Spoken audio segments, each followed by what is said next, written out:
بینە سەر مەسەلەی ئەمەش بەشێک لەو پەروەردەیە کە بۆچی لە ئاهەنگەکانە یان خەمخۆری نییە بۆ باشووری بۆ ڕۆژهەڵاتی کوردستان و بۆچی لە ئاهەنگەکانە بەشداری ئەکرێت یا ئاهەنگ ئەسڵەن دەگێڕێت ئاهەنگ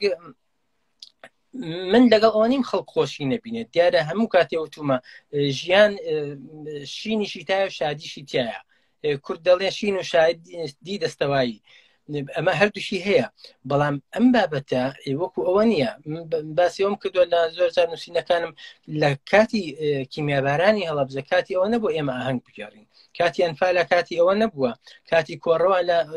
نەمان بینی لە ڕۆژهەڵاتی کوردستانە کە ئێمە لە باشوورەوە پەنامان بۆ برد خەڵک ئاهەنگ بگێڕێ لەوێ ئەوانە جیاوازن لەوەی کە من چەند کەسێک ئەمرێ و ناخۆشی ژیانی هەیە و نەخۆشەکەی ئەوانە ئاساییە بەڵام حاڵەتی تایبەت هەیە ڕێزگرتنە لەو شەهیدانە لەو قوربانیە زۆرە لەم کاتیا بەڕای من ئەوشم لەسەر نووسیەوە تەنانەت لەسەر ئەوە من هەڕەشەشم لێکراوە کە چۆن وادە نووسی و خەڵک لە ئێمە دەکەی باشە لەبەرەوەی کۆوتومە بەشداریکردن لە ئاهەنگانە بەڕاستی کارێکی باش نییە و بێ هەستەکردن بە بەرپرسایەتی لایەنی کەم بەرامبەر بە هاوڵاتیانی ڕۆژهەڵاتی کوردستان کە دیارە ئەو کارانەش بەشی زۆری لەسەر دەست نزە بەڕاستی کاری هونەری نیم پێم وایە هونەرمەندێک ناچێت لەم کاتەیە گۆرانی هەڵپەڕین لێبدا و خەڵک هەڵپەڕێنێ بەڵکو ئەگەر دەتەوێت شتێک بکەی بۆ نەیەکڕێک بکە هەندێک سرودی نیشتیمانی دابنا هەندێک یەک دەتر ناسیم بکە باسێکی بابەتەکە بکە و وەکو لە هەندێک شوێن دەکرێت تەنانەت ئەوەش کە دەوترێ با پارەکی بدرێ بە ڕۆژهەڵاتی کوردستان من پێم وایە ڕۆژهەڵاتی کوردستان بەڕاستی پێویستی و پارێنیە و بڕەپارێ بە پشتیوانیەکی ئەوەی کە پێڵی معنەوی لە ناخەوە ئێمە پشتیوانی بین هەستکا لە دەرەوە لە باشوور لە شوێنی تر پشتیوانین ئەوە زۆر گرنگترە بۆ ئەوەی ئەو ڕۆژێکی ژەمێکی زیاتر بێت یا کەمتر بێ بۆ چوونیم لەم بارودۆخی ئێستاە بۆیشە لەوەیە تۆ بارودۆخێکی دەرونی وا دروست دەکەی لە ئاهەنگەکە کە هیچ کێشەمان نییە گوێمان لێ نییە کەوا لە ڕۆژهەڵاتی ڕوئەدا چی ڕوونادا ئەو پەیامە مەترسیدارەیە کە من لە دژیم نەک ئەوەی خەڵک خۆشی ببینێت و خۆش میوانانی خۆشەویست میوانی بەرنامەکەم بەڕێز کاک سالار سۆفی وانە بێژ و مامۆستای زانکۆ لە فینلاندا بەڕێز کاک سالار سۆفی یەکێک لە کوردە سەرکەوتوەکانی کۆمەلگای فینلاندا کاک سالار شتێکم بەبیر هاتەوە من بۆ خۆم مێژووی کاری ئەدەبی و سیاسی خۆم دەگەڕێتەوە بۆ بەشداریم لە ساڵۆگەری هەموو ساڵانە ساڵۆگەری هەڵەبجەی بۆ ژمانی هەڵەبجەی دەکراوە لە کوردستان ئەم بەردەوام هەموو ساڵە بەشدار بووم لە زانکۆکان لە شارەکان بەشدار بووم ئەنجومەنی ئەدەبیەکان یعنی بەشێک بوو لە ژیانی من وە بیرمە کاتێک بەڕێز ئۆجەلان گیرا خەڵک هەموو هاتە سەر شەقام هەموو بە دڵێکی پڕەوە دروشمیاندا هاتن سەر شەقام من بۆ خۆشم چوومە تا زیندان لەسەر ئەوەی دوایتر کە لە ئەوروپای بووم ئێستاژەمە خەڵکمان هەیە لەسەر ئەو ڕۆژەی کە مامجەلا بۆتە سەرۆکۆماری کوردستان سەرۆکۆماری عێراق خەڵک لە زیندانە لەسەر ئەوەی کاک مەسعود سەرۆکایەتی هەرێم و یان هێندێک شانازی پێبەخشرا خەڵک لە زیندانە تەنانەت وە کاتێک کە سەرۆکۆماری فەڕەنسا یەکەم جار هاتە کوردستان خەڵک خۆشی دەکرد کە کاک مەسعود دەچۆ پێشوازی یعنی ئەو سەمپاتیە بەڵام لە نێو کوردی باشووردا نادیتێ و دیارە جەنابشت ئاماژت پێکرد بەس ڕەنگە کاتمان کەمما بێوەکو دوایین شت کە باسی بکەین چەند ڕۆژ پێش لە سلێمانی ڕووداوێک ڕوویدا کە کچێک کە چوو بۆ خەریکی چێبەر شێوا بزانم ماتۆڕ ڕێخوڕین ئەوانە بوو بە شێوەیەکی زۆر نەشیا و لیدرا جنێوی زۆر پیس لە شەقامی کوردیدا هەیە لە باشوور ئەوەش هەر دەگەڕێتەوە بۆ ئەو پەروەردە سەقەتەی بۆچی دەگەڕێتەوە ئەسلەن بوو وایە لە حاڵێکدا کۆمەڵگای کوردی بە قەولی بۆ خۆت دەڵێ ئەو چینەی کە ئێستا و چینای کە تەمەنێکی هەیە و لە دەرەوەش لە ڕووداوەکاندا هەیە ئەو چینێکی قەولی بە خۆتان دەڵێن چینێکی زۆر مسەقەف و شایی بەخۆ و پاک و تەمیز بوو بۆ ئێستا شەقامی کوردی لە لە باشوور ئەوای لێ هاتووە. دیارە کاریگەری بارودۆخەکە بەگشتی هەتاکو لە ڕۆژهەڵاتی کوردستانیش نابێ دەربکەین لە بابەتەکە. لە ئێستا بۆ نمونە کۆماری ئیسلامی ئێران کە کۆماری سێداری پێ ئەڵێن ئێمە لە بارودۆخێکی خراپدایە. دیارە هەر ئەوانیشن ئەوەی کە ناوی دەنە شۆڕشی ئیسلامی هەوڵیان داوە بڵێن هەناردەی بکەن بۆ وڵاتانی تر و لەو شوێنە یەکێ لە شوێنەش عێراقیش بە هەرێمی کوردستانیشەوە. لەم کاتەیە ئەوان لە ژێر فشاردان. باشە بۆ ئەوان زۆر گرنگە لە هەر شوێنێک بێ هێزێک پیشان بدەن کە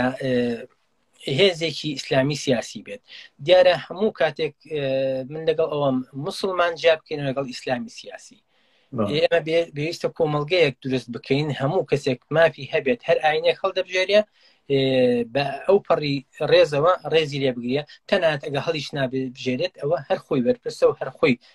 ئازادە لەوەی هەڵی دەبژێرێ هەڵ نابژێرێ. بەڵام کە دەڵێن ئیسلامی سیاسی بۆ گرتنە دەستی دەسەڵات بۆ ئەوەی کەوا ئازادیەکانی تر کەپ بکرێت، بۆ ئەوەی ئەوانی کە لەگەڵ بۆچوونی ئەوان دانین بخرێنە زیندانەوە لە سێدارە بۆکەوەی کە ئێستا بەڵێندا ئێراندا دەکرێت. ئەوە شتێکە دەبێ ئێمە هەمومان دژی بین. کاریگەری ئەو ئیسلامە سیاسیە بێگومان هەیە لە کۆمەڵگەی ئێمە، بەڵام کێ کوای کرد کە ئەو کاریگەریە هەبێت لە کۆمەڵگەی ئێمە؟ ئەوە دیسان دەگەڕێمەوە سەر ئەوەی دەسەڵاتی حکوومەتی هەرێمی کوردستان کە پەروەردەیەکی ناڕێژی کردووە لە ڕووی خوێندگەکانەوە، لە ڕووی کۆمەڵایەتیەوە، لە ڕووی ڕۆشنبیریەوە، لە ڕووی کردنەوەی دەرگاکان بۆ ئەو سیستەمە سیاسیە، لە ڕووی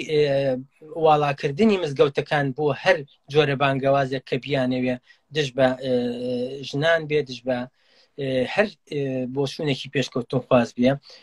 ئێمە لە بەمێژووی ئەم 30 ساڵەیە شایەتی ئەوەین کە دەیان فتوادراوە دژ بە فلان نووسەر و فلان هونەرمەند و فلان کەس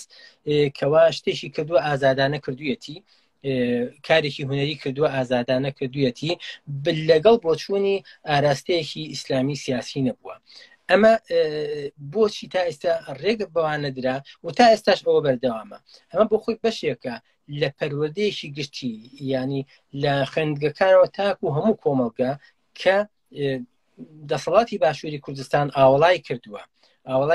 بۆ ئاراستەیەکی نامۆ بە کۆمەڵگەی کوردی. کۆمەڵگەی کوردی بە بۆچوونی من زۆر پاکترە، زۆر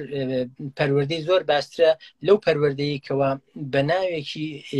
نامۆوە دێتە ئێرە. یعنی وەکوتوانە کەس و کاری ئێمە هەموو مسلمان بوونە، هەموو زۆر بەشیان خۆشیان داپۆشیوە بەو شێوەیە کە داپۆشینێکی کوردانە بێ. خۆشی دانەپۆشی بێت ئەوە مافی خۆیەتی، ئەوە دەچێتە وەکو دەڵێ دەچێتە گۆڕی خۆیەوە. من بەرپرس نیم لێی لەبەرەوە ئەم پەتا پەروەردە بە بۆچوونی من لە کوردستان نەگۆڕێت، ناتوانێت هیچ لەو شتانە بگۆڕێت. پەروەردە لە پەروەردە کۆمەڵایەتیەکەوە تا پەروەردە سیاسیەکەش هەموو یەکشتە و هەڵوێستەکان پێویستە ئاشکرا بکرێن. لە دواییە شتێک بڵێم کەوە ئەمەی کە ئێمە دەیبینین کە دەڵین سستە ڕۆژاوای کوردستان ببوورە باشووری کوردستان بەرامبەر ڕۆژهەڵات، ئەوە هەمووان ناگرێتەوە. خەڵکانێکی زۆر هەیە تەنانەت کەوتونەتە زیندانەوە، تەنانەت زیانی گەورەیان کردووە، ڕخنیان لێ ژیراوە لەبەر ئەوەی کەوا پشتیوانیان کردووە. یعنی بینیمانەکەوە خۆپیشاندانیش هەبووە، پشتیوانیش هەبووە، نووسینیش هەبووە لەوانەی نووسەرانی باشووری کوردستان کەوا نووسینی زۆر باشیان نووسیوە. تەنانەت دژی هەڵوێستی حکوومەتی هەرێمی کوردستانیش کە هەڵوێستێکی ئەو توینێک کە ئێمە شانازی پێ بکەین بەرامبەر بە ڕۆژهەڵاتی کوردستان. ئەبێ سوپاس و پێزانین بۆ ئەوانیش دابنین، بەڵام لە کۆی گشتیە نەخێر هەڵوێستێکی زۆر خراپە و لە ئاستی پێویستدانە بە هیچ شێوەیەک. وەک باست کرد بەڵێ دەبێت سپاس و پێزانین هەبێت بەنسبەت ئەو کەسانش. ئەم خۆشم دیتومە بەس بەداخەوە ئەوەندە کە من لە ینی لە حەدی پەنجەکانی دەست تێ ناپەڕن و کەسانەی کە بەداخەوە، بەڵام ڕاست وایە جەنابیشت هەر یەکێک لەو کەسانەی بەخۆشیەوە.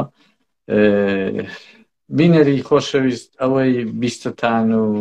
بینیتان بەشێک بوون لە ڕاوبۆچوونەکانی بەڕێز کاک سالار سۆفی